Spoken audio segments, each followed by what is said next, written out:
o vício longamente. Depois ele nos falou das virtudes da alma intelectiva. Então, primeiro começou com as virtudes da alma sensitiva. Depois nos explicou a alma intelectiva e agora está dedicando um pouquinho de tempo aos vícios. É isso que ele está fazendo. Então, vamos lá. Vamos lá. Quinta, né? Então quando a prudência se opõe ao desejo e tem sua resistência sobrepuxada, e censurando alguém por capitular, disse ser a prudência extremamente forte. Mas isso soa estranho, pois significa que a mesma pessoa é capaz de ser a uma vez prudente e desregrada.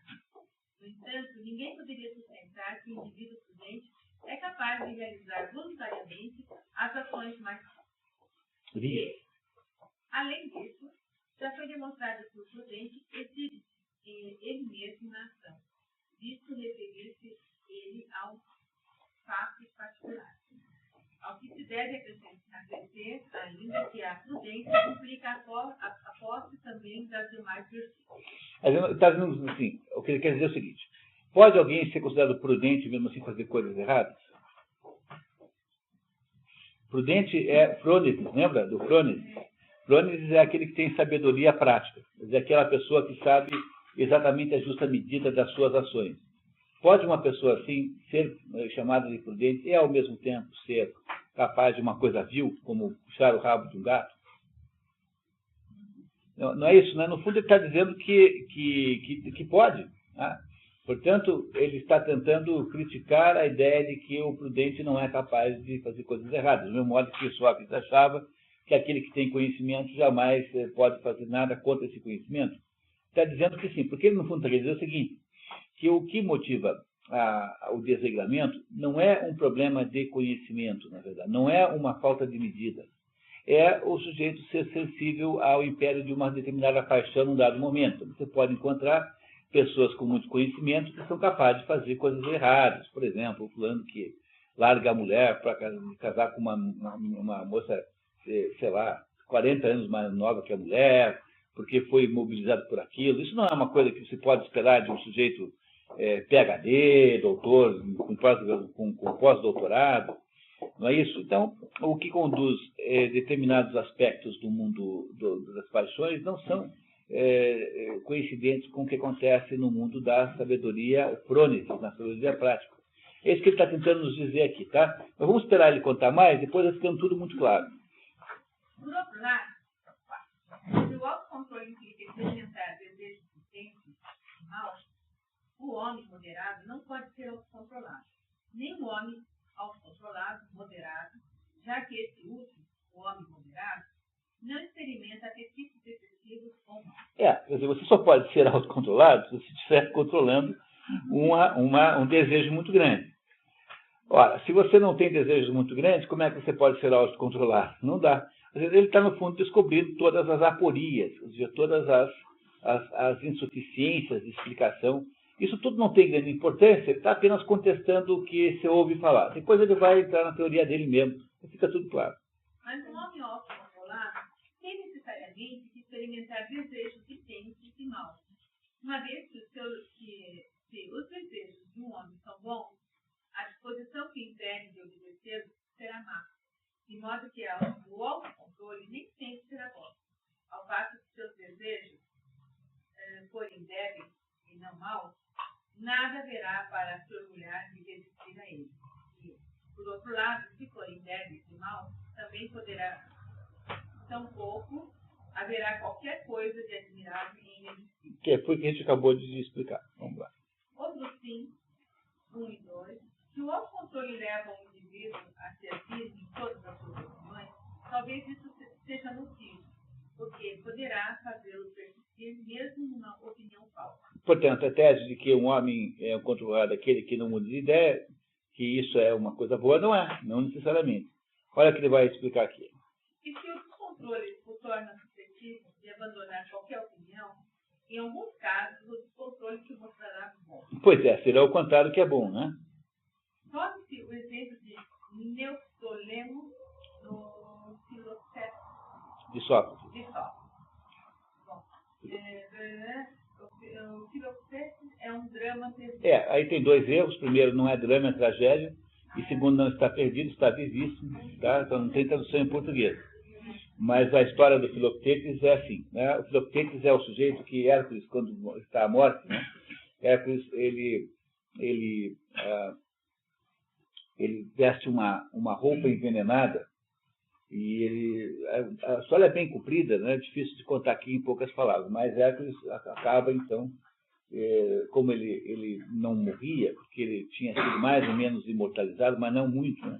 Ele tinha chance de morrer, mas não era uma morte muito fácil, ele ia sofrer muito. Ele estava lá envenenado, sofrendo imensas dores, e ele então combina com esse Filoctetes de fazer uma pira funerária, e ele então deitaria na pira, e esse Filoctetes o acenderia a pira. E como, digamos, remuneração, recompensa, ele deixaria para o Filoctetes o seu arco e as flechas que Hércules eram envenenadas com o veneno da hidra de Lerna, que era uma hidra horrorosa, um monstro com um veneno tão fatal que bastaria encostar nele para que a pessoa morresse instantaneamente. Então Hércules dá para Filoctetes o seu arco e flecha e deita na pira, ele acende a pira, e aí Zeus desce, apanha Hércules e leva para o Olimpo e o glorifica. Então ele vai para o Olimpo e fica lá entre os deuses, não vai para o Hades. Deus, naquele momento, glorificou a existência de Hércules. E esse Filoctetes ficou famoso por causa do arco que ele tinha herdado de Hércules, que era um arco poderosíssimo. E aí, quando os gregos que vão para Troia, assaltar Troia para recuperar Helena, querem que ele vá junto na guerra. E ele vai. Só que no começo, no caminho de Troia, o Filoctetes vai mostrar para os seus companheiros lá, né, os helenos que estão lá, os argivos, vai mostrar um determinado santuário onde havia lá uma pitonisa, e ele é mordido por uma víbora.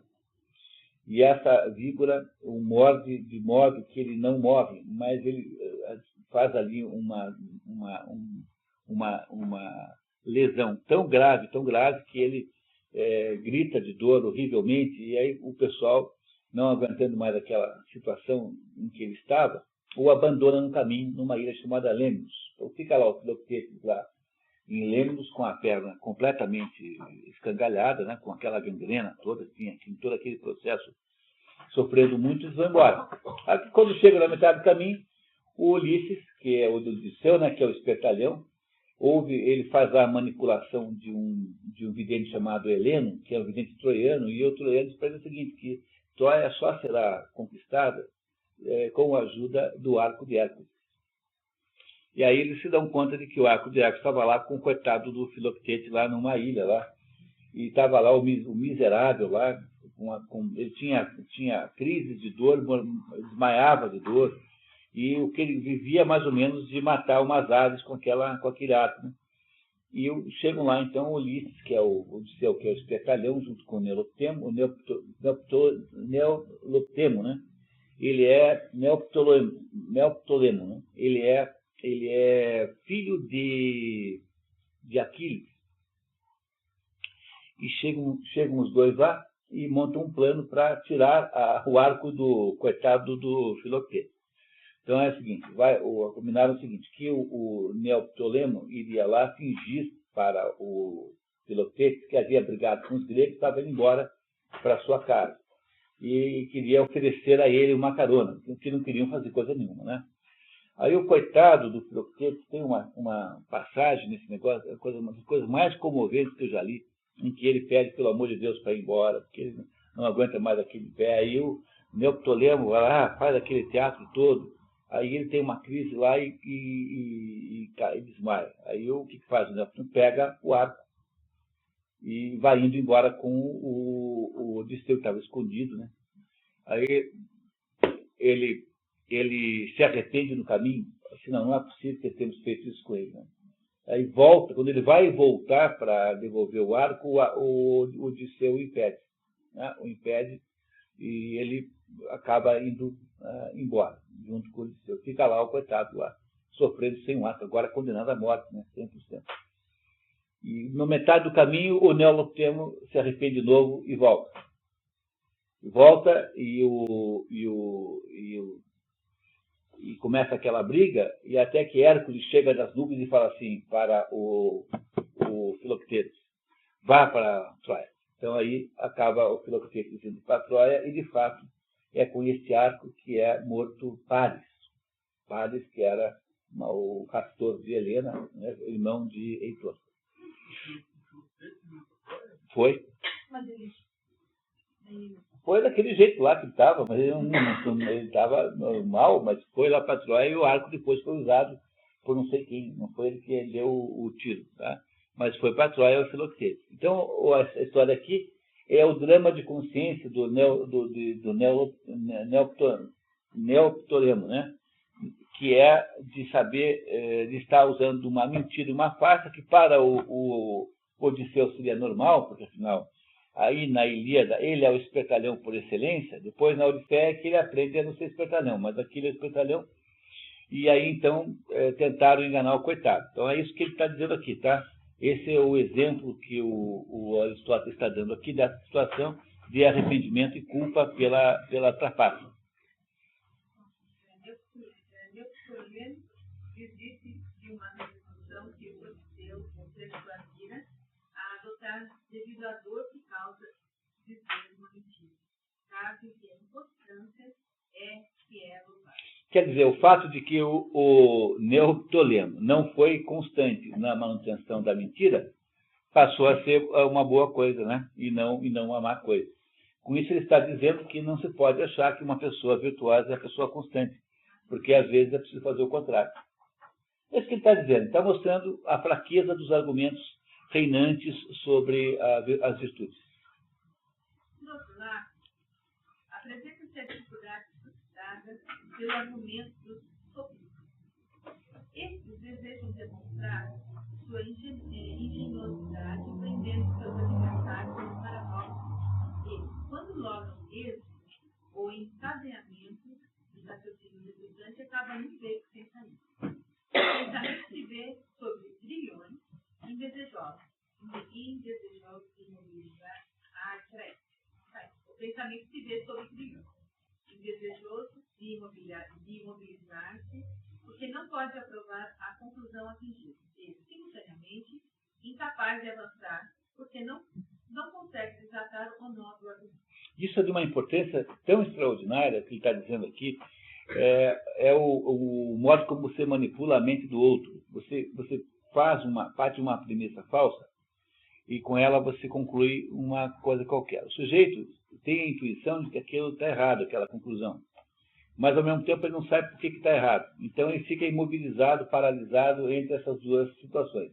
Quer ver o que é uma situação como essa? Por exemplo, chega um sujeito num boteco e fala assim para o dono do boteco: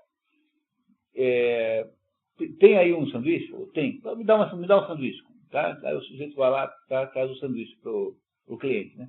Aí o cliente fala assim: bom, espera um pouquinho, dá para trocar por uma pinga? Aí não, pode. Aí troca o sanduíche e pega a pinga. Aí você toma uma pinga e diz assim: bom, então até logo, né? Aí o dono do bar fala assim: não, mas o senhor não vai pagar a pinga? Não, eu troquei pelo sanduíche. Sim, mas não vai pagar o sanduíche? Eu não comi.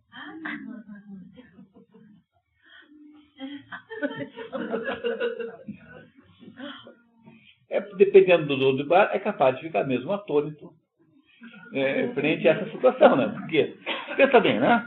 Você veja, ele de fato não comeu o sanduíche. E não entenderam o que ele fez, o vigarista, né? Fez com. Isso é um sofisma. Quer dizer, isso é um negócio indesculpável. Você, por exemplo, diz assim: você mata seu pai e sua mãe. Daí, na hora de discutir juízo, você alega a clemência dizendo que é órfão.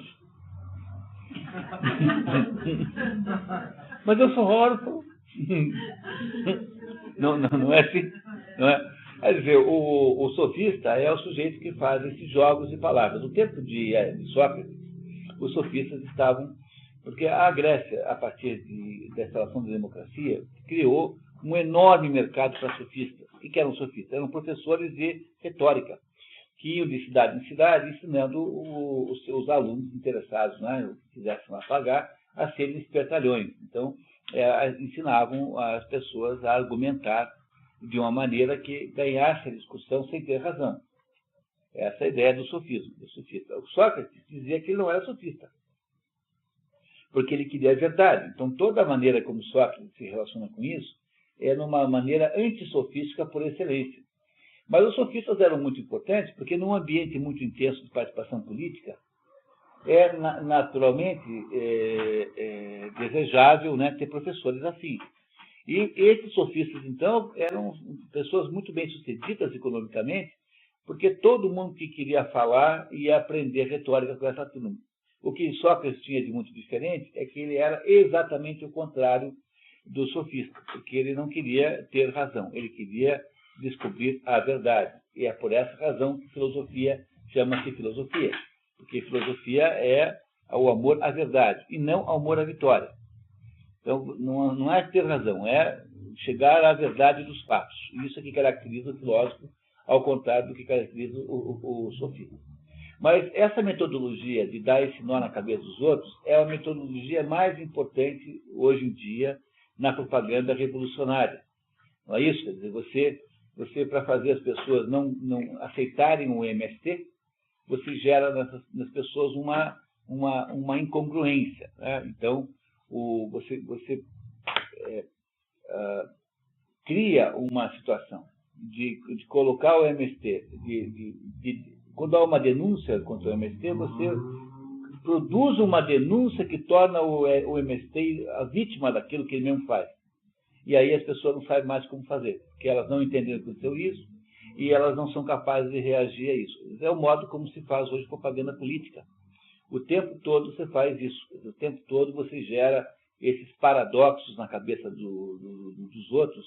E a pessoa, então, que não consegue decifrar o que está acontecendo ali, ela se deixa levar pela imobilidade. E aí torna-se mais ou menos concordante com tudo que você inventar. Então, esse é o estratagema que Aristóteles está denunciando aqui há 2.400 e poucos anos, de como é que se faz para criar essa imobilização do outro lado. Você precisa criar esse paradoxo. O sujeito não concorda com a premissa, mas ele não consegue contestar porque ele não sabe o que está errado naquele raciocínio. Ele não compreende o que está errado. Então ele fica paralisado entre essas duas dúvidas. Então, não concorda, mas também não sabe dizer que não. Então, paralisa. A mente fica paralisada e prisioneira de si própria.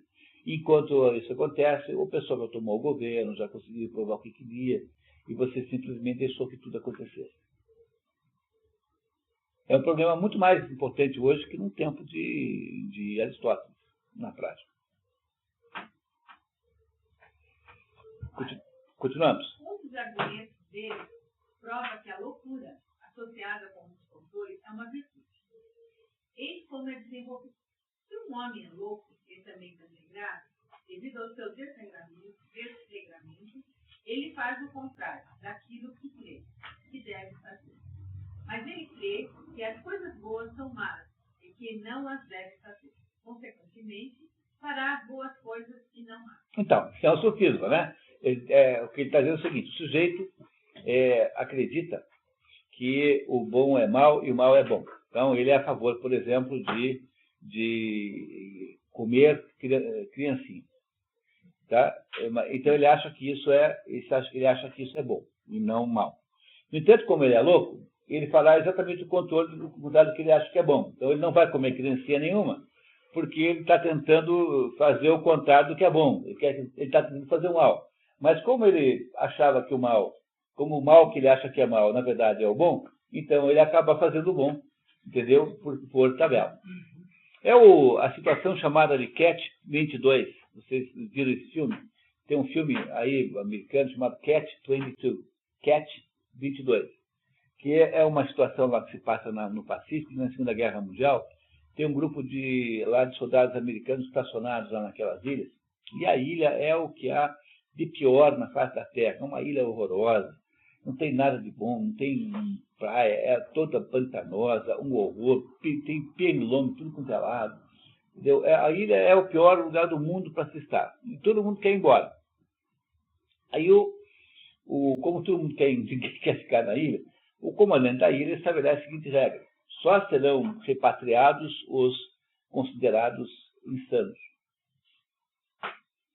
Então só é maluco que pode ir embora.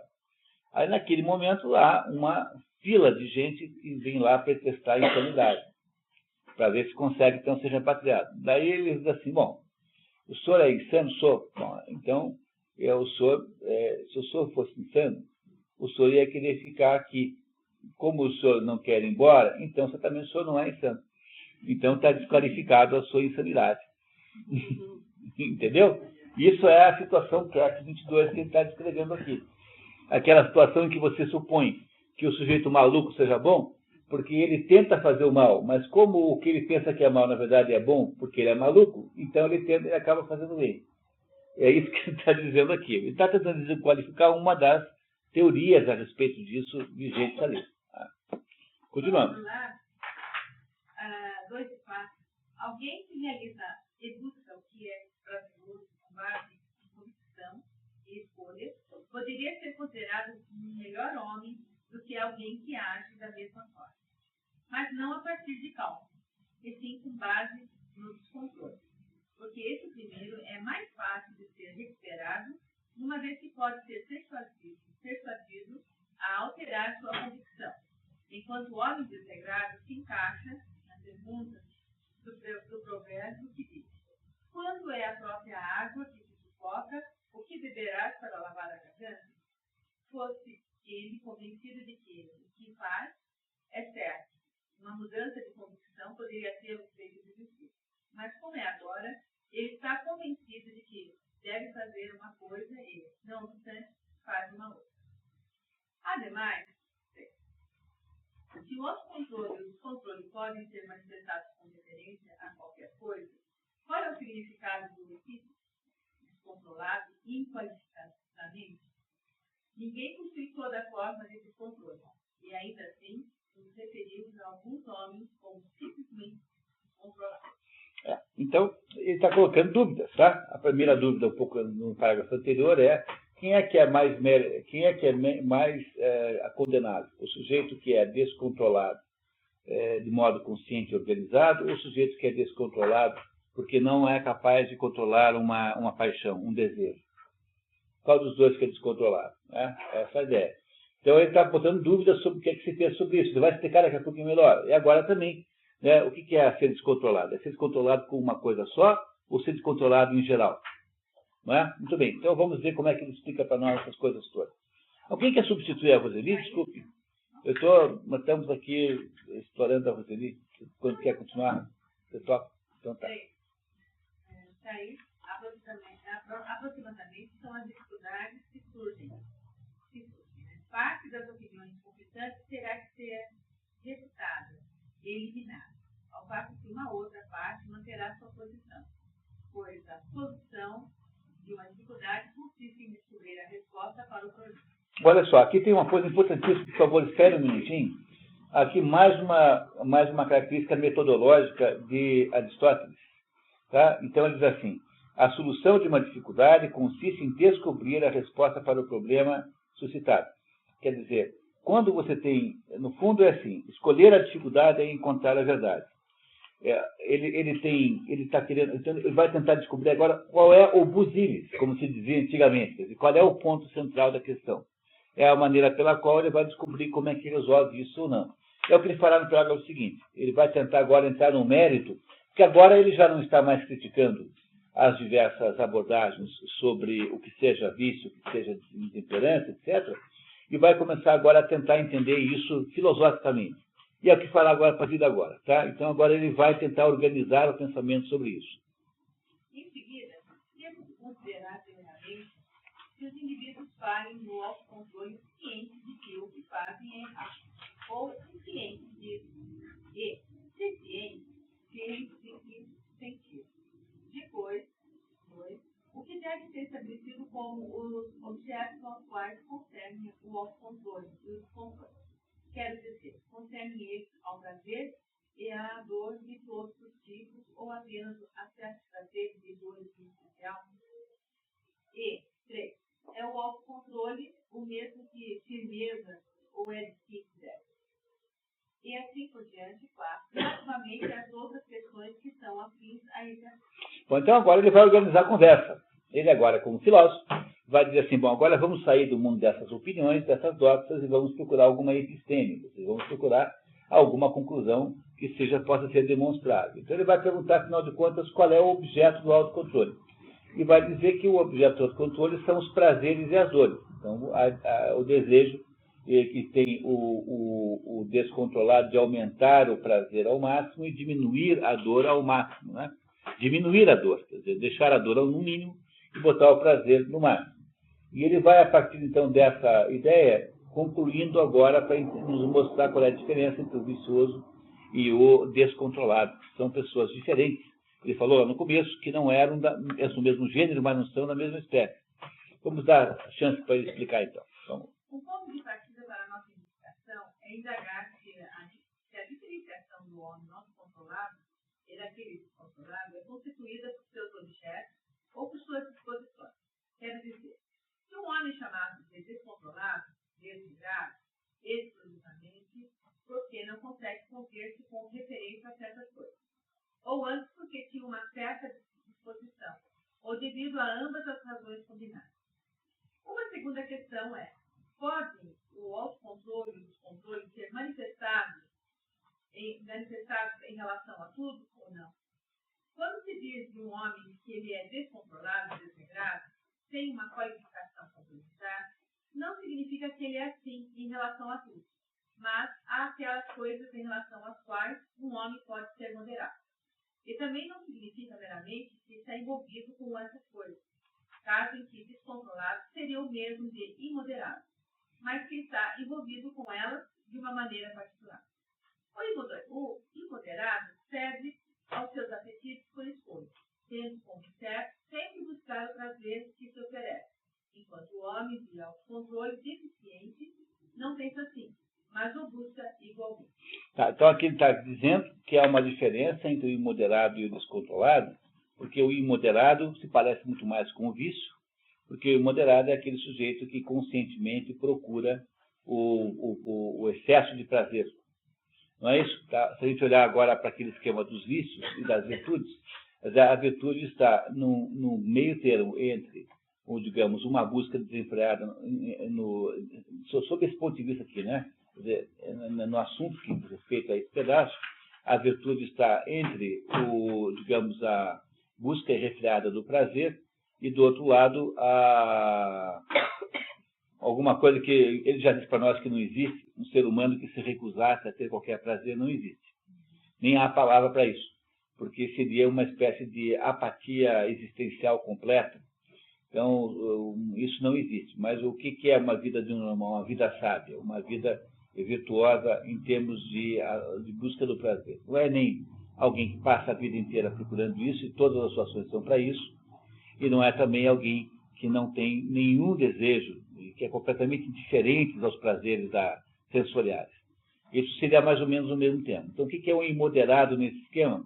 O moderado é um vício, é aquela pessoa que deliberadamente procura o extremo superior, o extremo de excesso de prazeres. O outro não.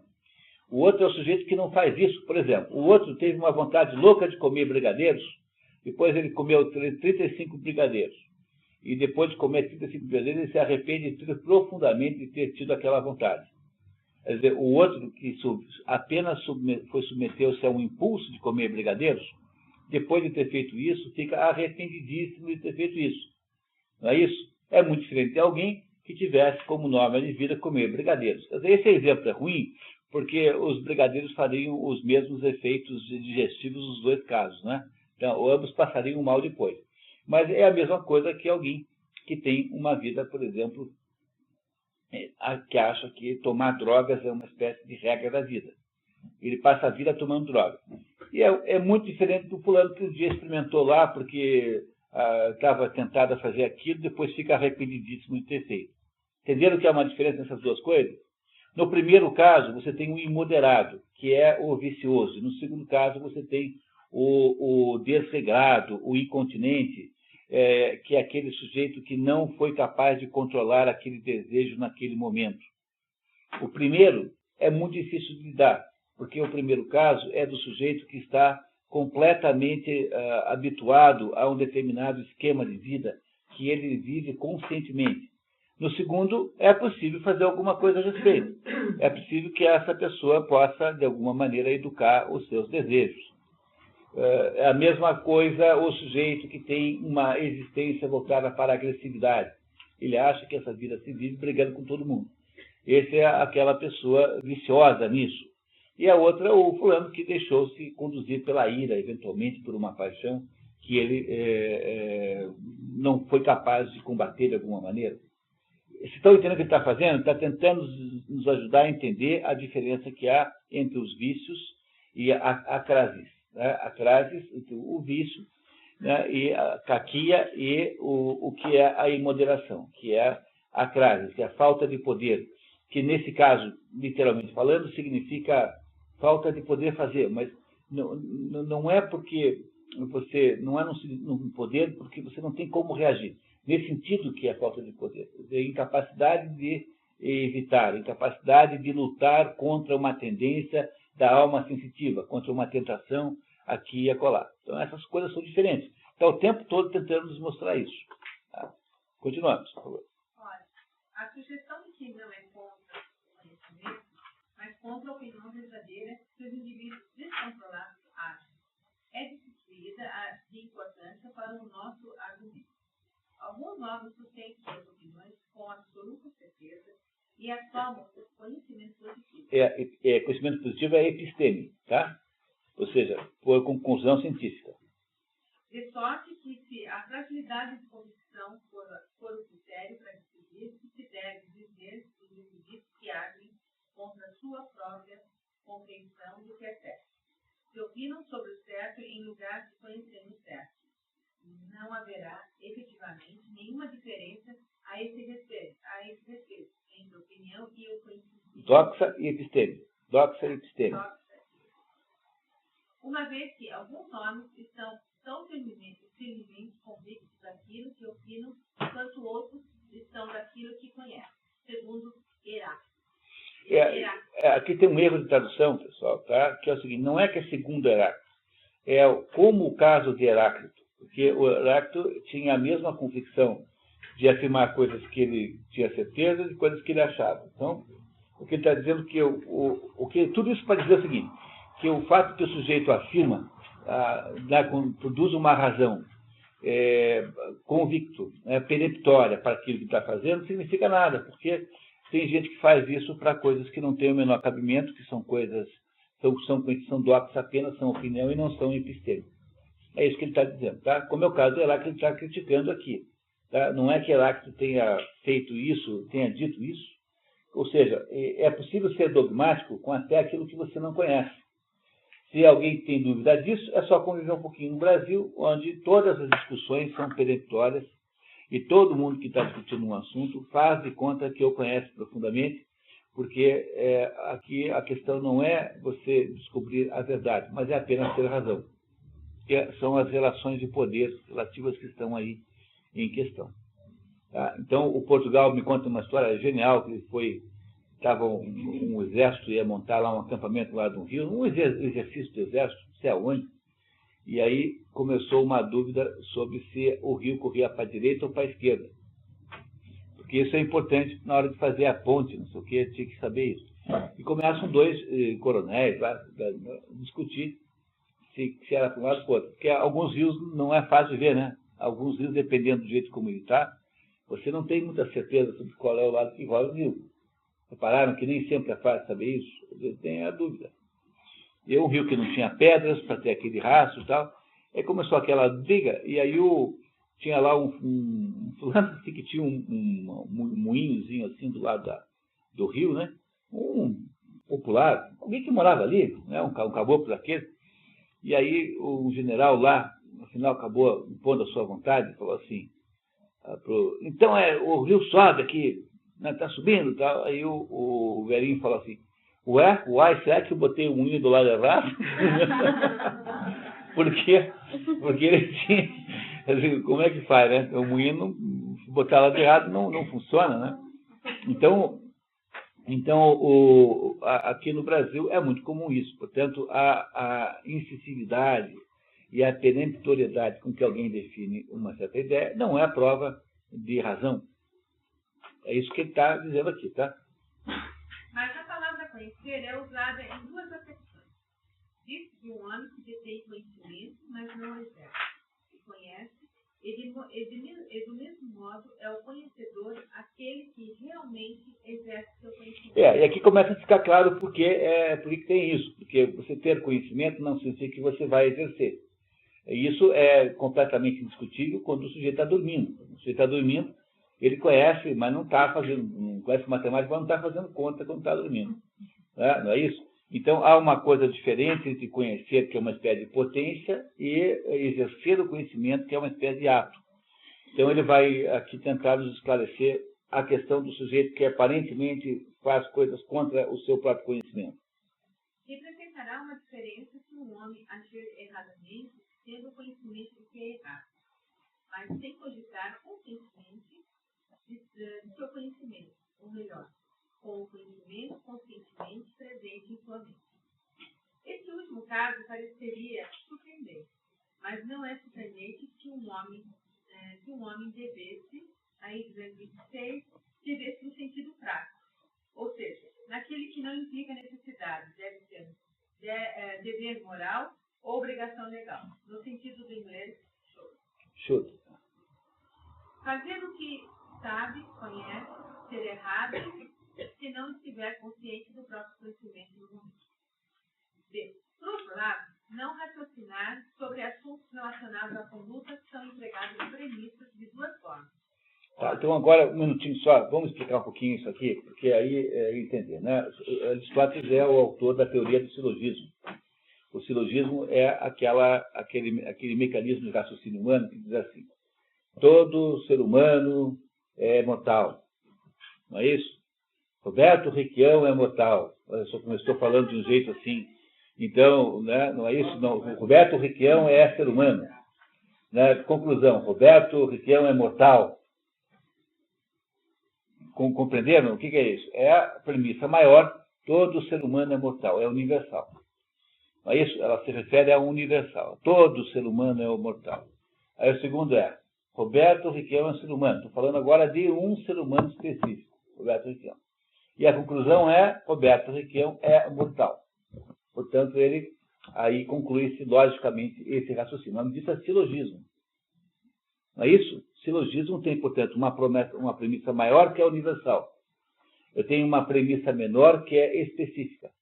E tenho, portanto, uma conclusão que é verdadeira.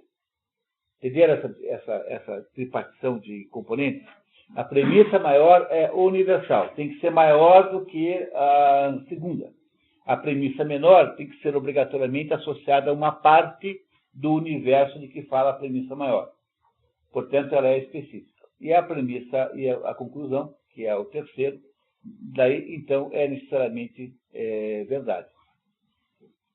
Se você não raciocinar assim, essa garantia do silogismo é a garantia de que você acertou o seu raciocínio. Premissa maior, premissa menor e conclusão. Não esquecer que a maior é universal, a menor é específica e a conclusão, então, é verdadeira. Então, pode começar de novo esse parágrafo, por favor. Por outro lado, o raciocinar sobre assuntos relacionados à conduta são empregadas premissas de duas formas. A maior é menor, tá? Ora, é perfeitamente possível para alguém agir contra o conhecimento quando conhece ambas as premissas, mas está exercendo apenas seu conhecimento da premissa universal e não da particular, uma vez que a ação tem a ver com coisas particulares. Então, quando você conhece as duas premissas, não é isso? Você pode não necessariamente, não é isso?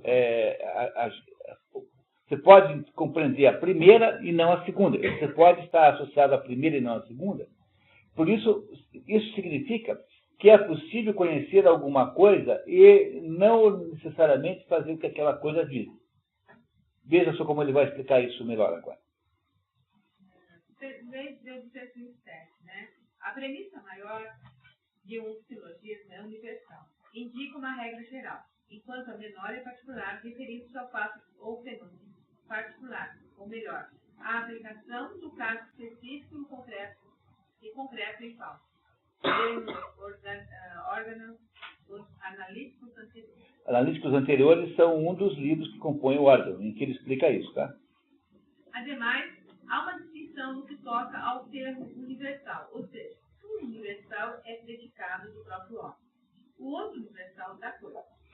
Por exemplo, ele, o indivíduo, pode saber, conhecer e estar consciente do conhecimento de que alimento seco é bom para todos os homens e que ele próprio é um homem, ou mesmo que alimento de um certo tipo é seco, porém, ou não possuir ou não estar efetivando, atualizando o conhecimento de que o alimento em particular diante dele é alimento desse tipo. Quer dizer, o fato de que você sabe que o alimento é seco, é bom para a saúde, não quer dizer que você esteja comendo um alimento seco.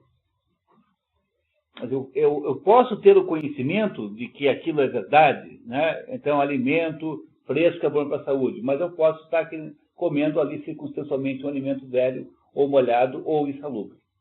É isso que ele está dizendo. Quer dizer, o fato de que você conhecer a teoria da coisa não quer dizer que a prática da coisa seja igual. Com isso, ele quer apenas aqui explicar que não é o fato de que alguém conhece alguma coisa que o impede de fazer a coisa certa todas as vezes. Por quê? Porque existem coisas que são motivadas por razões que não são de natureza, razões entre aspas, que não são de natureza intelectiva. Não vêm da alma racional, mas são razões associadas às emoções propriamente ditas. Então, você pode muito bem saber o que é certo, mas fazer errado, porque é irresistivelmente tentador fazer diferente daquilo que você está pensando. É uma coisa muito diferente o sujeito que estabelece um comportamento errado como princípio de vida. Esse é o vicioso, é o que não tem virtude. E o outro é diferente. O outro não consegue limitar as suas paixões e desejos, não tem capacidade pessoal de fazer isso, então, eventualmente, ele irá errar aqui e acolá. Então, com isso, ele está tentando aqui diminuir a importância do conhecimento como determinador da ação humana, na prática. Porque a ação humana não é apenas intelectiva, porque nós não temos apenas alma intelectiva, nós também temos alma sensitiva. Pode continuar. Está claro que a distinção entre essas duas formas de conhecer fará toda a diferença. Com efeito, uma enorme diferença. Não parecerá estranho, de modo algum, que o indivíduo descontrolado devesse conhecer de uma forma, mas seria espantoso se ele conhecesse de outra forma.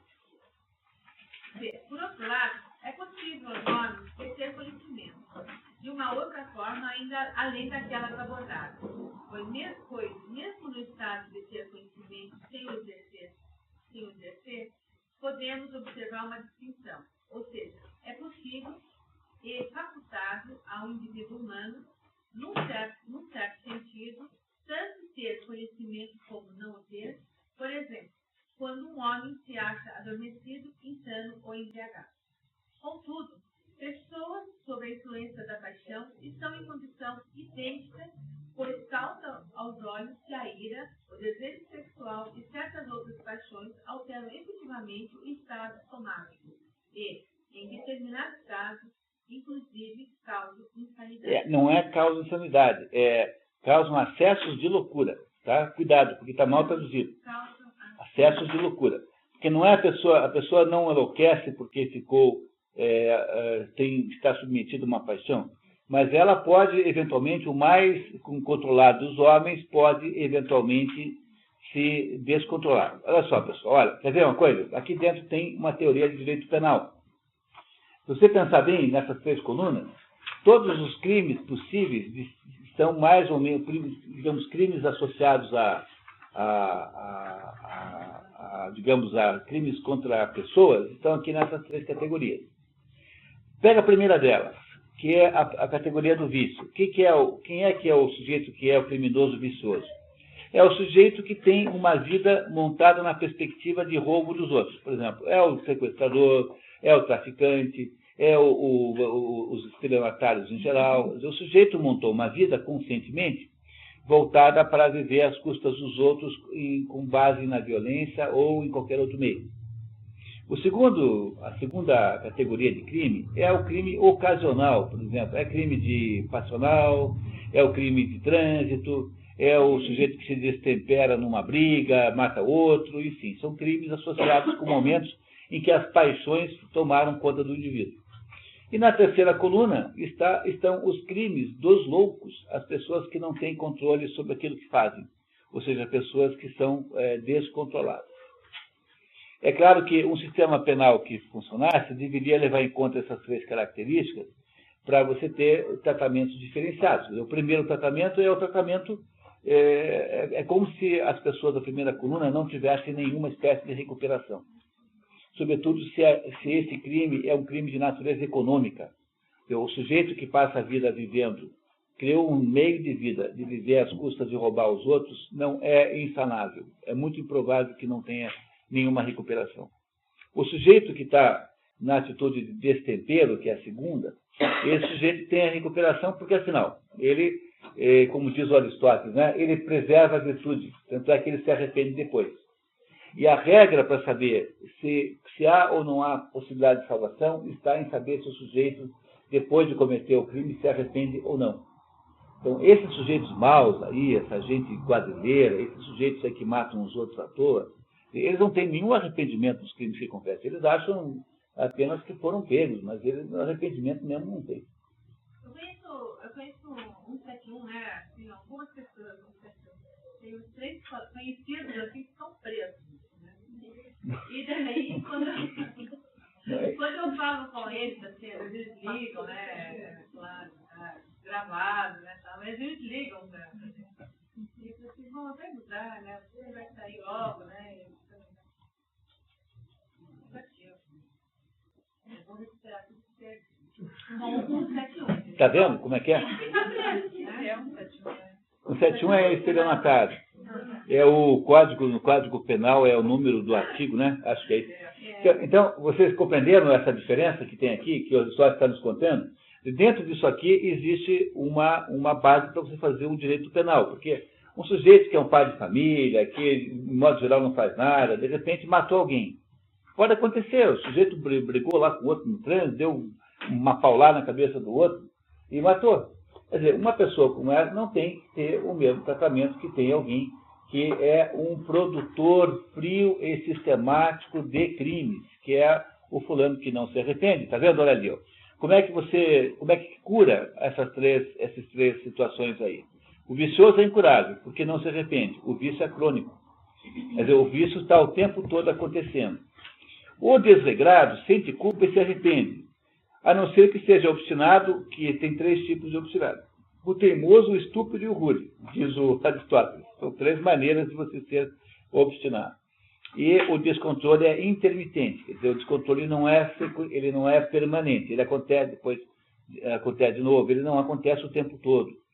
Como o descontrolado é apenas alguém que está aí incapaz de controlar as suas paixões, ele é o Hércules. Porque essa é a verdadeira história de Hércules. O Hércules é filho de Hera e filho de Zeus, mas não é filho de Hera. O Zeus quer ter um filho humano que seria o mais importante de todos os líderes humanos. E aí, então, o Hércules, sonhado por Zeus, ele então escolhe a mulher mais bonita que havia, a Alquimene, e casa com ela por um estratagema, assim, digamos, condenável, né? Mas casa com ela, e a Alquimene tem então um filho chamado Alcides. O nome do Hércules verdadeiramente é Alcides. E aí a Hera, que era mulher de Zeus e que não é mãe de Hércules, fica morrendo de inveja e ciúmes e resolve perseguir o guri. Por isso aqui o nome dele muda para Heracles. Heracles significa a glória de Hera. Então a Hera não aceita a homenagem, né, e mesmo continua a perseguir o Heracles mesmo assim. Aí os romanos chamam de Hércules, mas o nome original é Alcides, o nome grego é Heracles. Pois, qual é o problema que Heracles tem que resolver? Ele é filho de Zeus, portanto, ele tem digamos, força espiritual. Mas ele não é filho de Hera. Portanto, ele não tem potência amorosa. Ele só tem força espiritual. Como ele não tem capacidade amorosa, ele não sabe controlar as emoções. Ele, já quando é criança, ele mata o professor de música, chamado Lino, dá com o instrumento musical na cabeça do professor, que o repreendeu por estar tocando mal. Ele, logo, o pai dele, chamado Anfitrião, o manda embora para morar com os pastores. Ele chega lá e já mata um leão que fazia mal, né? Fez bem, né? Ele, aí, em seguida, é convidado para uma festa na casa do rei vizinho, e na mesma noite ele dorme com as 50 filhas do rei vizinho, e ele vai fazendo excessos a vida inteira, até que uma hora, um dado momento, ele, claro que na história, mal conduzido, ou seja, enganado por ela, que o quer me prejudicar, mata os 3 filhos, num acesso de raiva, achando que estava matando lá os filhos os filhos, no caso, tem várias versões da história, né? Nessa versão que eu estou contando, achando que eram 3 dragões ou monstros. Na hora que ele mata os 3 filhos, ele defronta-se então com a realidade da vida dele, que ele é um sujeito sem capacidade de controle das emoções. Ele não controla as emoções de jeito nenhum, portanto ele é um perigo ambulante, porque ele é enorme e muito forte. Então ele não sabe o que fazer. Ele é expulso, a mulher dele, que é a filha de Creonte, chamada Megara, diz que nunca mais quer ver na vida. Há versões em que ele mata também a mulher, mas não é a versão oficial. Nesse mesmo episódio ele é matado a Megara, né? E ele então vai embora, meio que abandonado por todos, né? Depois de cometer um crime tão horroroso, e acaba indo a um oráculo, e o oráculo diz para ele que ele deve voltar e submeter-se ao rei, que lhe daria 12 trabalhos. Os 12 trabalhos de Hércules nada mais são do que 12 esforços pessoais para produzir o controle das suas emoções que estão descontroladas. Então, o primeiro trabalho que Hércules tem que fazer, eu não vou contar os 12, porque a gente vai passar o resto da noite aqui, né? Tá? Mas o primeiro trabalho que ele tem que fazer é matar o leão de Nemeia. O leão de Nemeia era um leão perigosíssimo, ou terrível, comia todo mundo lá. E o leão de Nemeia não pode ser morto por perfuração, porque ele é invulnerável, o seu pelo é invulnerável a lanças, facas, punhais e fios de fogo. Então, o que é que ele faz? Ele estrangula o leão de Nemeia e com uma das unhas do leão, ele esfola o leão e passa a andar com aquela pele de leão para cima e para baixo. Então, que é a representação mais comum do Hércules, é com aquela pele de leão. O que é que significa, simbolicamente, o primeiro trabalho de Hércules? Significa que ele, ao vestir a pele do leão, ele está aceitando simbolicamente o leão como seu modelo de vida. Olha, o que o leão é? O leão é o mais forte, o mais valente, o mais poderoso dos animais, né? E, no entanto, o leão é o mais sereno de todos. Então, você, quando vê a fotografia do leão, ele sempre tem uma aparência de serenidade, porque ele é o exemplo da força sob controle. Tanto é que no circo prefere-se o leão, porque o leão é controlável, o leão não é traiçoeiro. Os felinos pintados são todos traiçoeiros, com exceção como é que se chama esse guepardo? O guepardo é um animal confiável, tanto é que na África ele é criado em casa como se fosse gato. Mas os outros felinos são traiçoeiríssimos, todos eles. Os pintados são todos traiçoeiros. O leão não atraiçoa. Ele é sempre previsível, tem sempre uma espécie de controle sobre a sua força. Ou seja, o que faz o Hércules a partir do primeiro trabalho, depois cada um dos outros é mais ou menos a mesma coisa, né? Cada um representa simbolicamente o controle de uma emoção, do mundo emocional. É tentar vencer essa situação desse segundo defeito moral, que é o defeito da acrásia. Ou seja, o Hércules é o mais claro dos acrates. Né? Os acrates, em grego, são aqueles que não têm controle, são os descontrolados. Ora, a história de Hércules é a história de que é possível você interferir sobre isso e se curar. Porque o acrates, que é o descontrolado, ele tem consciência de que ele é um sujeito com um defeito, se arrepende de ter feito o que fez, portanto, ele pode recuperar, de alguma maneira, a consciência. Mas o outro não. Aquele que é vicioso, esse tem uma vida constituída em torno de uma atividade viciosa. Ou seja, ele é mal porque ele é deliberadamente mal. E esse não tem solução nenhuma. Então, no sistema penal chinês, quando tem um sujeito que é estelionatário, assim, que faz pequenos roubos, qualquer coisa, seja qual for a gravidade, eles chamam os parentes e os vizinhos e falam assim, você se responsabiliza? Não, então mata. Como se não tivesse nenhuma solução. Quer dizer, a visão desse assunto é meio aristotélica, sabe, na China. Que a ideia que está por trás dessa ideia é de que o sujeito... É aquela conversa de estancieiro, de cachorro que comeu ovelha, nunca mais deixa de comer. Essa é uma visão que se tem. Os cachorros que aprendem a matar as ovelhas não param de matar nunca mais as ovelhas. Mas será que pode existir várias pessoas, de repente, que têm aquele vício? Mas, claro que na vida prática é diferente, né? Mas ele está falando de categorias muito diferentes. Então, alguém pode cometer um crime porque é um criminoso frio e calculista. Você pode sempre dizer que esse sujeito é uma teratologia, que ele é doente. Tá certo. Mas a maior parte dessas pessoas que são assim tem toda a consciência de que são más. Ou porque você se deixou levar por um momento em que você perdeu o controle, que é o segundo caso, ou porque você é um monstro mesmo, você é um monstro, você mata as pessoas para comer a carne, porque você é o que ele chama de animalesco, você tem uma natureza animalesca. Então, o que Aristóteles está dizendo é que há uma diferença nessas três coisas. Entende? É mais ou menos o resumo do capítulo que eu estou tentando fazer, porque afinal nós não vamos conseguir ler até o fim, né? Mas vocês compreenderam isso que ele está dizendo? E há, por esse critério, você cria três critérios jurídicos diferentes. E se você for pensar bem, de fato, a criminalidade se distribui nessas três categorias. Não é isso? Por primeiro, tem que haver separação da sociedade, porque ele é incurável. Não tem jeito. Seja um estelionatário, seja alguém que é um serial killer. O segundo, você tem que fazer qualquer coisa compensatória, sei lá, tem que ter uma determinada penalidade que seja de outra natureza. Não sei muito bem o que, mas talvez aí fosse aí o caso dessas reparações à comunidade, enfim, o que for. E no terceiro, você tem que mandar para o hospício.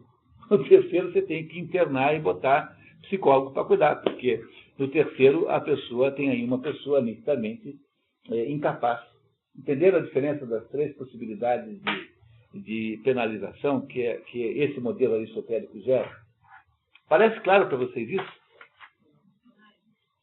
Como ele fará todo esse capítulo para provar isso, tá? Para explicar isso. É claro que ele vai explicando de um jeito muito mais detalhado do que eu estou fazendo aqui, mas, de certo modo, é essa a estrutura da argumentação aristotélica que nós estamos fazendo aqui.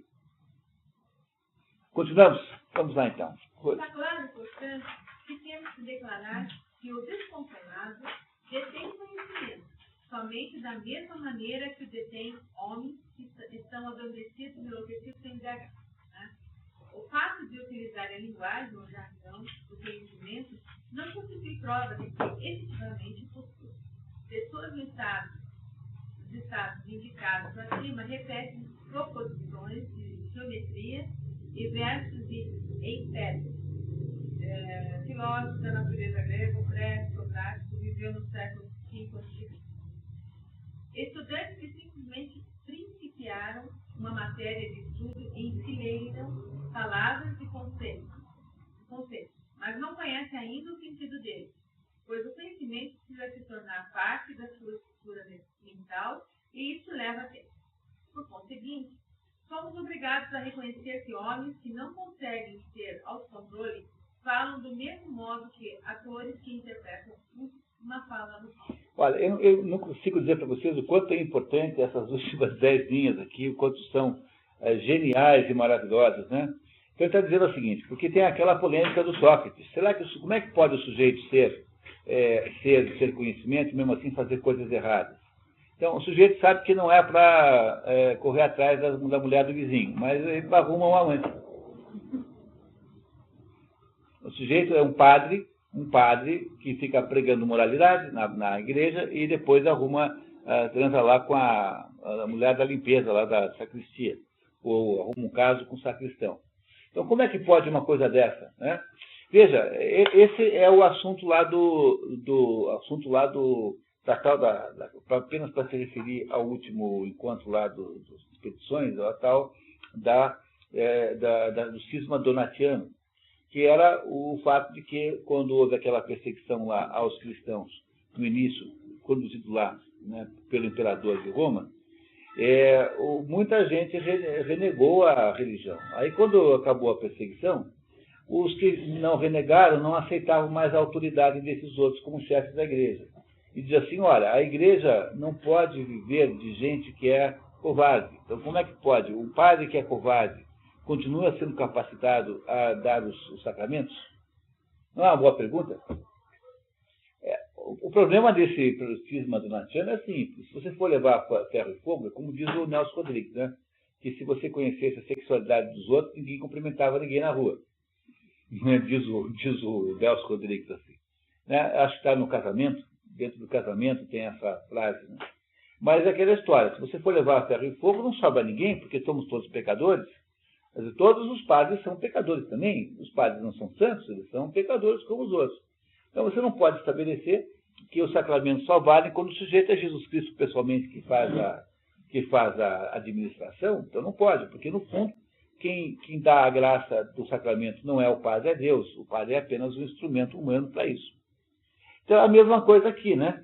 Veja que coisa impressionante, né? Então ele está dizendo que algumas pessoas, embora conheçam as coisas, tenham conhecimento, mesmo assim elas são ainda capazes de pecar exatamente ali onde o seu conhecimento é maior.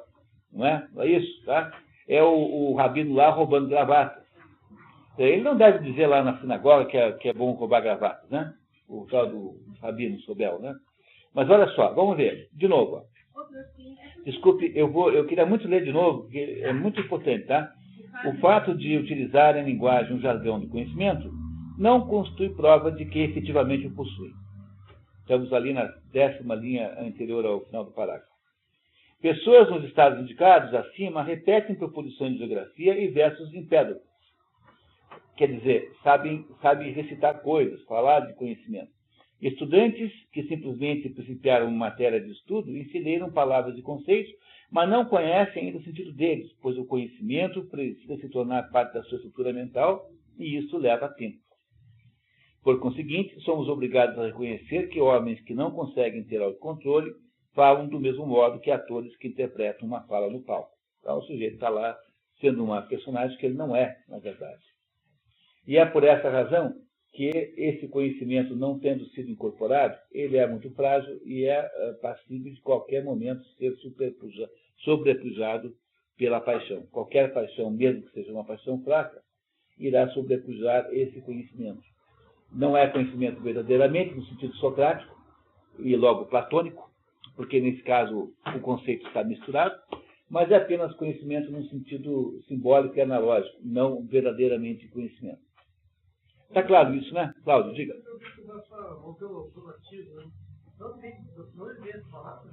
É que o bispo indicado por Roma, né, não foi aceito pelos padres, pelos bispos, porque tem lá um determinado bispo para ir morar no norte da África, foi indicado por Roma. Só que esse bispo indicado por Roma foi indicado por aqueles que se julgava que fossem traidores, traditores, falava assim.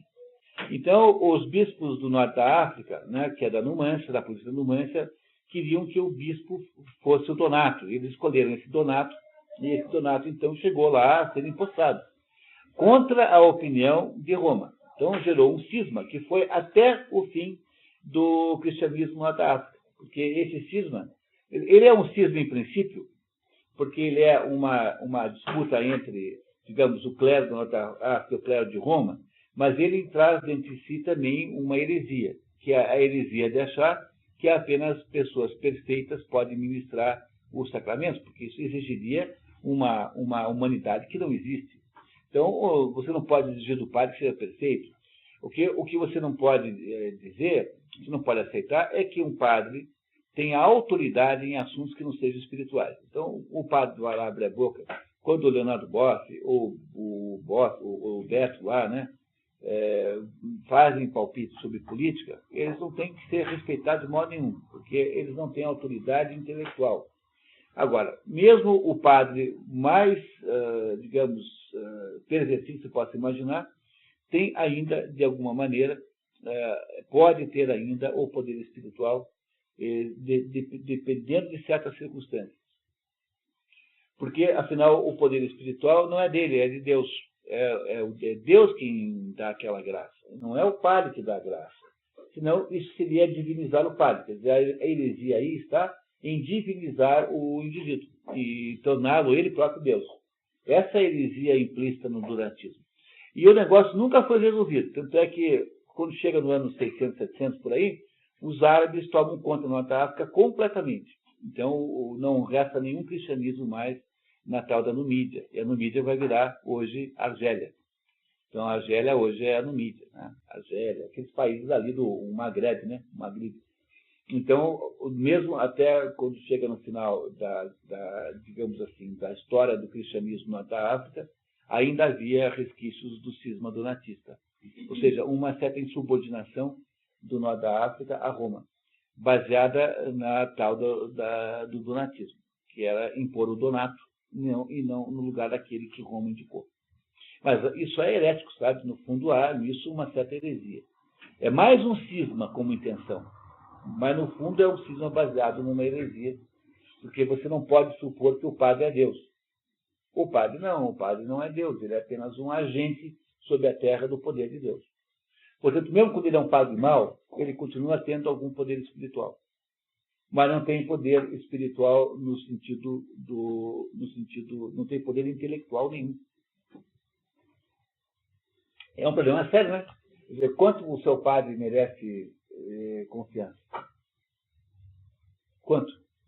Você não sabe, né? Porque, afinal, o que o padre faz quando você não está olhando? Não é? Como é que se resolve uma questão dessa? Né? Como é que você pode saber que o seu casamento valeu?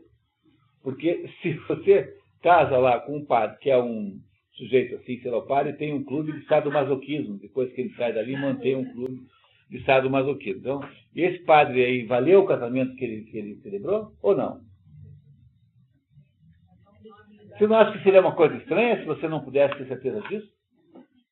Como é que faz isso? Como é que resolve isso? O padre tem que ter uma autoridade espiritual que independe do seu demérito pessoal. O padre Humberto, lá da igreja lá de Santo André, ele levou um tiro lá. Por quê? Então, meu irmão casou com ele. Quem casou com ele? O padre, ele pegou uma... O seu irmão? Dele, e foi baleado. Né? O marido baleou. Então, e agora? Agora você está me falando, né? Estou lembrando. Pois veja bem, eu não sou o autor desse problema, quer dizer, quanto o seu padre vale como agente espiritual. Porque se você exige de todos os padres o comportamento exemplar, daí não tem ninguém que sobre, porque todo mundo é, por definição, pecador. Então, aí não é possível ter igreja.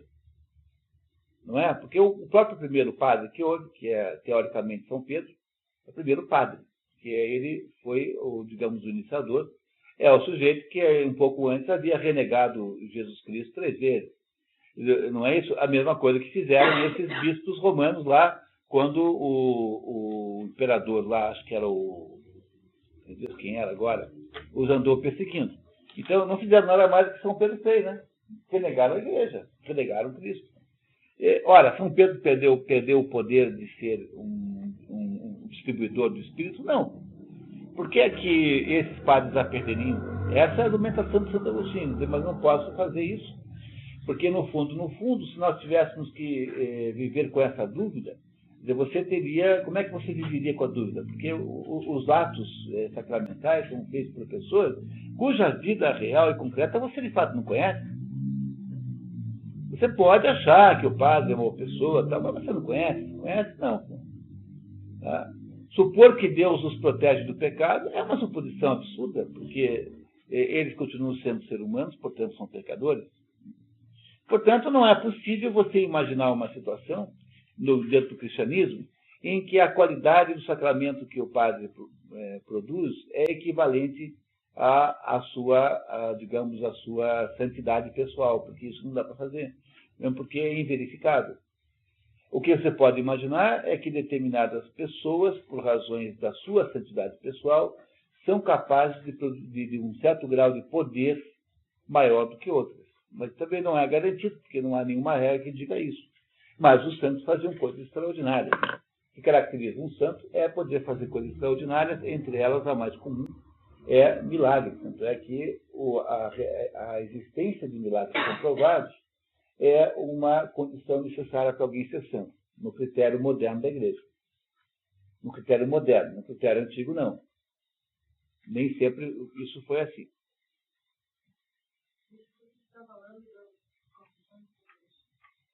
Um pouquinho, sim, mas não tudo. Né? Um pouquinho, sim. Não, porque o que acontece é que o cisma donatiano foi um dos cismas que ele enfrentou, assim, um dos problemas que ele enfrentou mais assim, intensamente em vida. Ok? Continuamos lá, pessoal? Vamos lá. Outro sim, é possível também dar a causa do descontrole com referência à sua natureza. Aqui também está errado a tradução, tá? E não é com referência à sua natureza, mas é referente à natureza, como se fosse um assunto pertencente à natureza. Na natureza, não. Ou seja, psicologicamente. Só ele entendeu isso, os outros dois entendem completamente diferente. Num silogismo prático, a premissa maior é uma opinião, enquanto a menor se refere a coisas particulares, as quais estão no domínio da percepção. Um silogismo prático não é um silogismo científico. É um silogismo sobre coisas práticas da vida. Então, a premissa maior é uma opinião, não é episteme, é doxa. Não é isso? É isso que ele vai mostrar agora, tá? Ora, quando as duas premissas são combinadas, tal como no plano teórico... Tal como quando é episteme, ou seja, quando é ciência... A alma, isto é, a alma através da sua parte seletiva, é compelida a afirmar a conclusão resultante. No caso do plano prático, é forçado de imediato a realizar. Por exemplo, dadas as premissas, todas as coisas doces devem ser provadas, e aquela coisa ali é doce. Um exemplo particular da classe geral. É obrigado, ser capaz e não obstado, imediatamente a provar a coisa. Olha, então veja como ficou interessante agora. É assim, quando é um silogismo científico, então aquilo que se está falando é episteme. A premissa maior é epistemática, digamos assim. Então é alguma coisa segura, né? Porque episteme é conhecimento seguro. Mas quando é prático, não, porque a premissa maior é apenas uma opinião. Como, por exemplo, todas as coisas doces devem ser provadas. Isso é uma afirmação científica? Não, mas claro que não, né? Ninguém pode defender esse negócio, porque tem gente que é diabetes, tem gente que não sei o quê, tem gente que não pode ficar disso, pelo outro. Não é isso? Quer dizer, não é uma verdade absoluta, incontestável, que tudo que é doce deve ser provado. Isso é apenas a opinião que alguém tem. Por exemplo, um sujeito que é fanático por doce é capaz de defender essa ideia, né? Não é isso? Não é isso? Não é isso? Então, no caso do raciocínio científico, quando a premissa maior está certa, a menor está certa, a conclusão é verdadeira. Então, você admite intelectualmente a conclusão. Mas aqui não, porque aqui é assim, tudo que é doce deve ser provado. Esse troço é um doce, logo eu tenho que prová-lo agora. Então, a conclusão não é mais apenas uma conclusão intelectual, mas é o ato de comer o doce. Significa o seguinte, que a pessoa que é mobilizada pelas suas emoções, pelas paixões, também, de alguma maneira,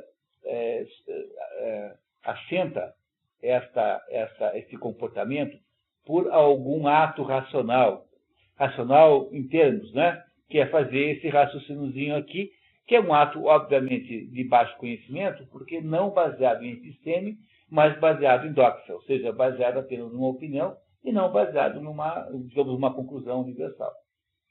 Portanto, aí mais uma razão para o sujeito tornar-se um destemperado, né? Porque ele pode até mesmo admitir alguma regra disso. Não é isso? Que eu tenho um amigo que diz assim, toda vez que quer fazer uma coisa errada, ele diz assim, bom, amanhã é Natal. Então, como amanhã era Natal, né? Entendeu? Então era como se isso autorizasse qualquer atitude errada, qualquer excesso. Era uma espécie de micrológica que ele usava para poder ser destemperado. Entendeu? Usava esse argumento assim, e você vai descobrir que você certamente usa alguma coisa assim de vez em quando também. Tá? Você arruma uma boa razão, até uma aparente razão incontestavelmente lógica para poder fazer aquilo que você faz. Tá? Compreenderam isso? Tá? Claro, né? Vamos continuar, por favor, Roseli. Quando o processo estiver presente na parte coletiva da alma, de um lado, um juízo universal que proíbe o mal, e do outro lado, um juízo universal, afirmando que todas as coisas doces são agradáveis e uma premissa menor, aquela coisa ali é doce. E é essa premissa menor a determinante da ação.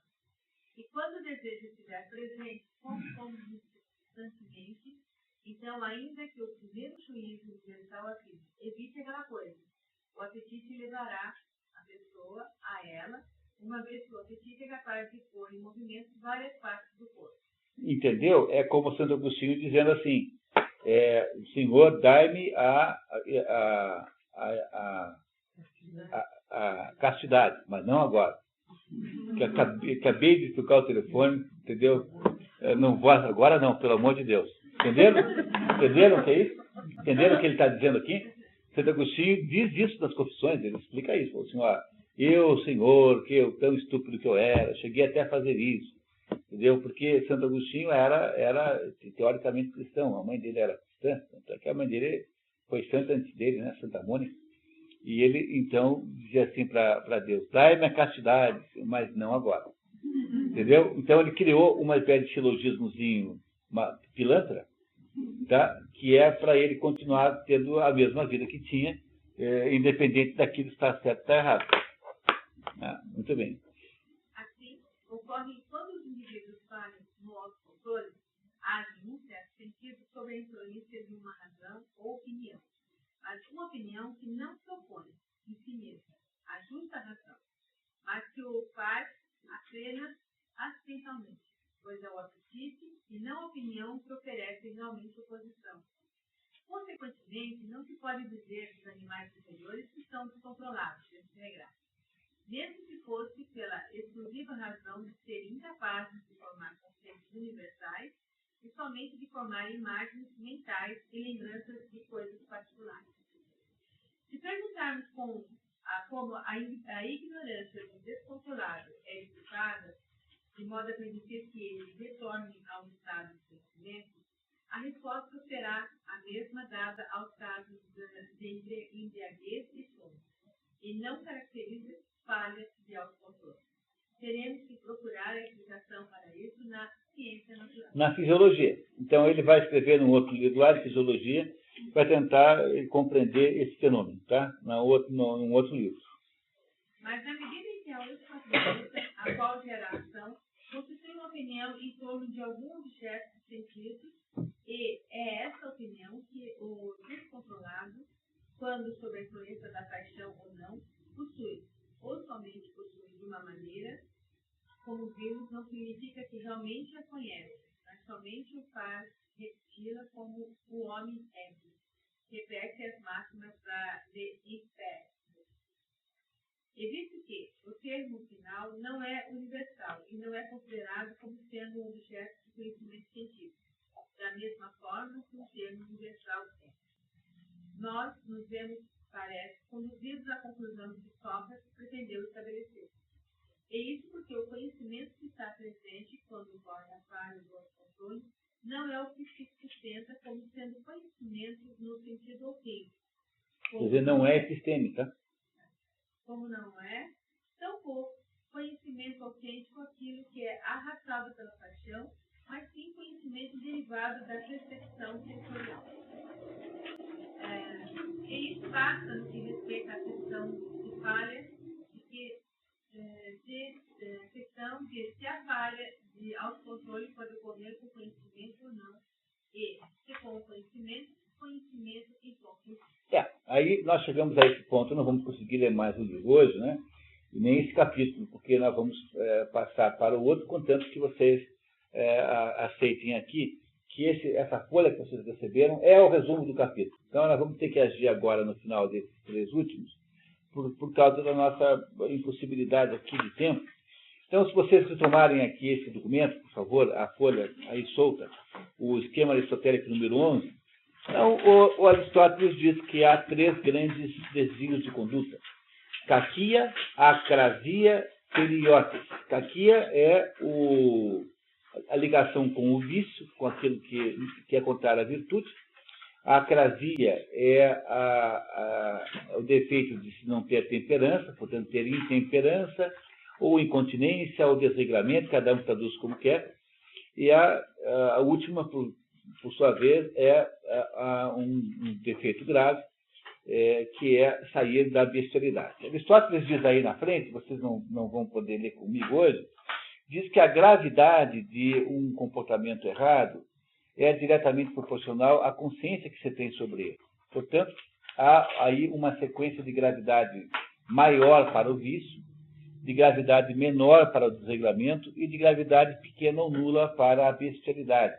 Porque a bestialidade é um ato que é feito quando a pessoa saiu dos limites do humano. É alguém que, diz Aristóteles lá, né? Como é que se manifesta?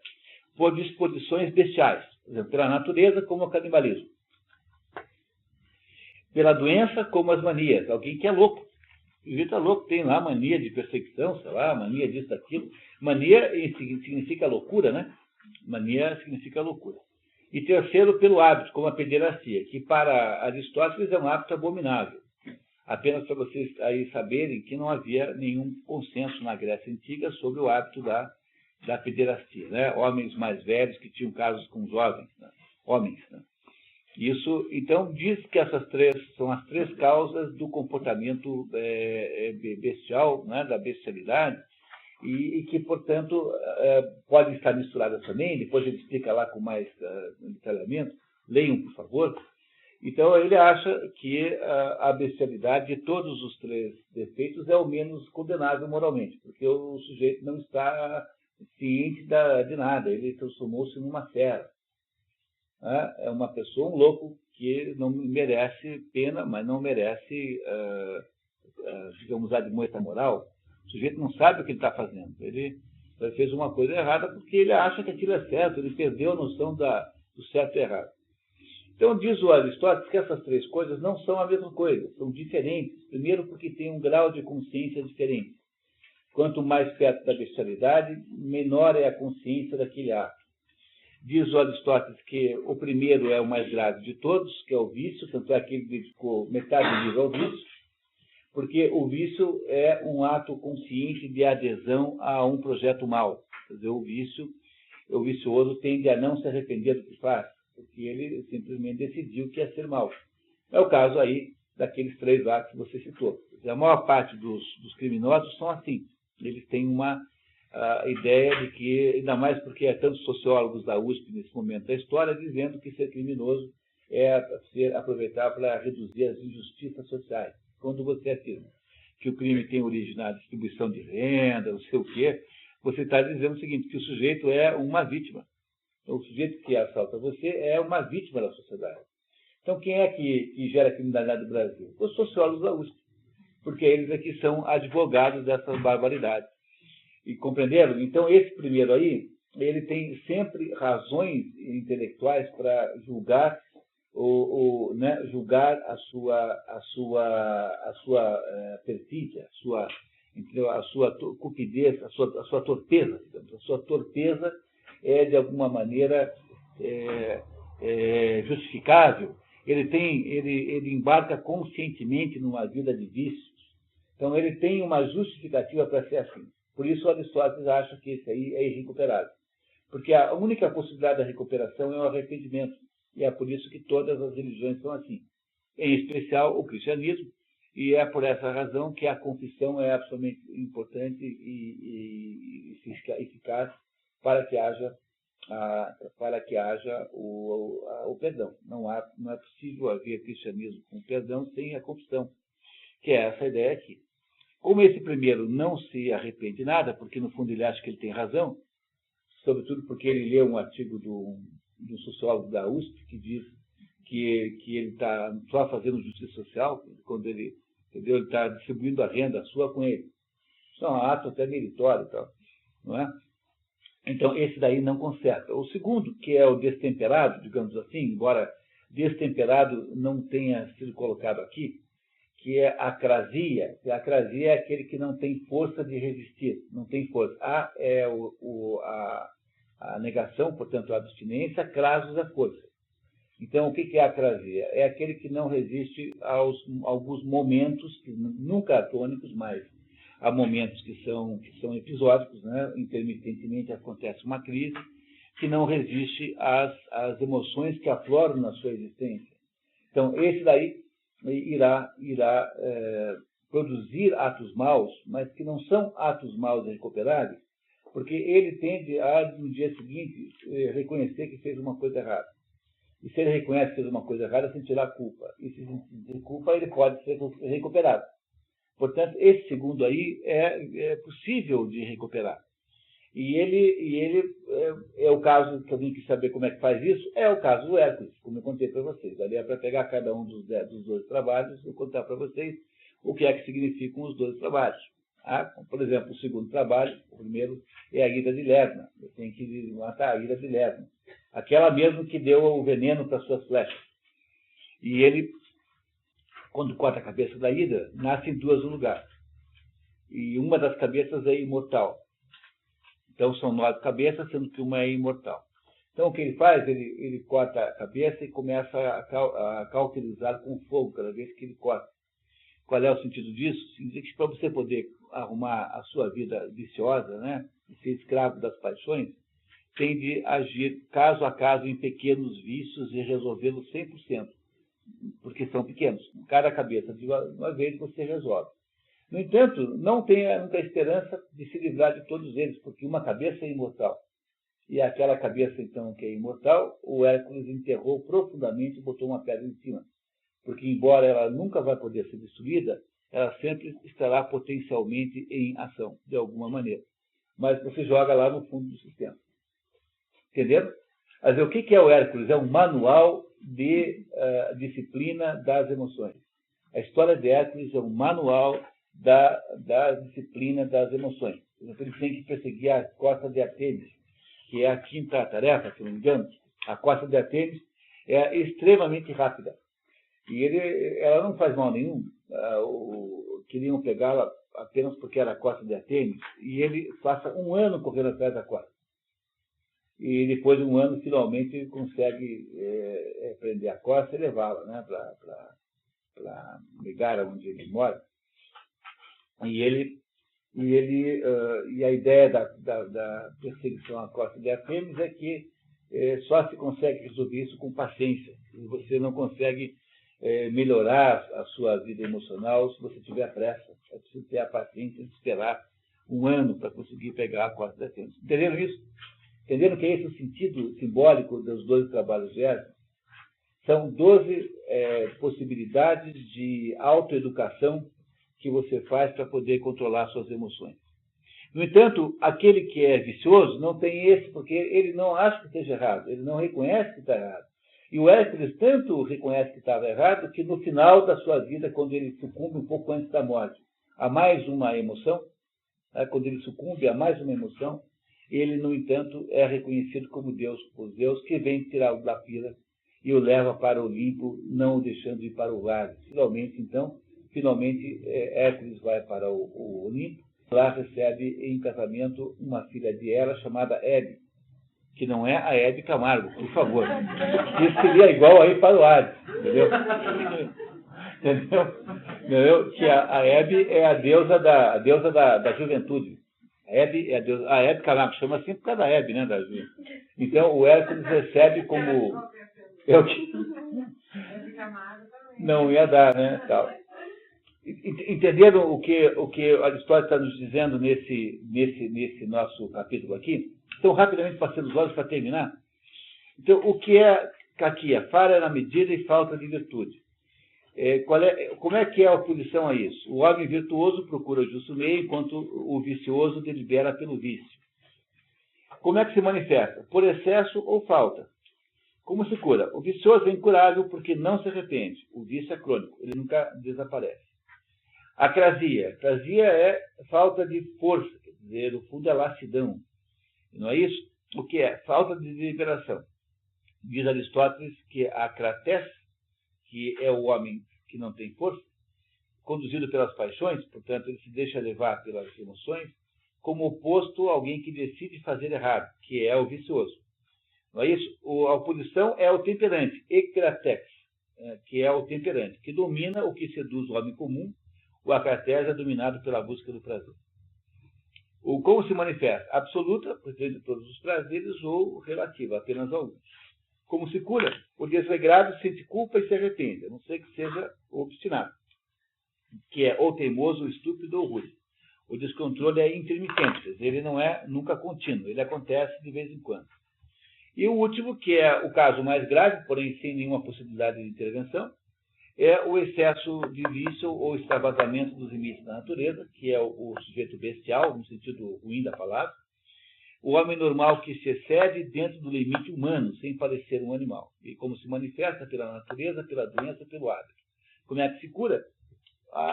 Aristóteles não entrou no mérito, porque parece tão fora de propósito, como se não fosse possível nem estabelecer a pergunta. Porque trata-se de pessoas tão absolutamente fora desse mundo, né, que não é possível fazer a pergunta. Então, pessoal, com isso a gente terminou o capítulo 7, quer dizer, do jeito que foi possível, né?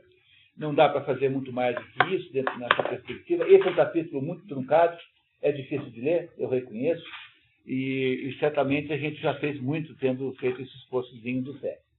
Daqui a 15 dias nós nos encontramos de novo, e aí então, nesse último encontro, a gente estabelece uma vez o critério para essa história do livro. Né? Para quem chegou depois, nós vamos fazer a metafísica de Aristóteles no próximo encontro, no próximo programa, aqui no segundo semestre, nesse mesmo local, no dia 4 de agosto começa, sempre pulando 15 dias, e a questão que ficou pendente é se nós vamos usar a melhor tradução por um preço muito mais alto do que uma tradução boa por um preço menor. Então, aí, 3 possibilidades de usar a tradução melhor, todo mundo como livro, ou alguém com fotocópia, que possa ter a possibilidade de pagar agora, ou se vamos usar a tradução mais barata, igual a todo mundo. Então, vamos tomar essa decisão e daí nós contamos para vocês. Então, se puder estar... Como é? Desculpe, não entendi. A tradução, seja como for a solução, nós compramos porque a gente consegue comprar com um desconto grande. Tá? Então, é mais barato comprar. A gente não põe margem nenhuma, tá? Transfere para vocês o desconto. Porque o livro melhor custa 180, quanto é, pai? Quase 200 reais o livro melhor. A gente consegue brigar por um desconto assim, de 40%.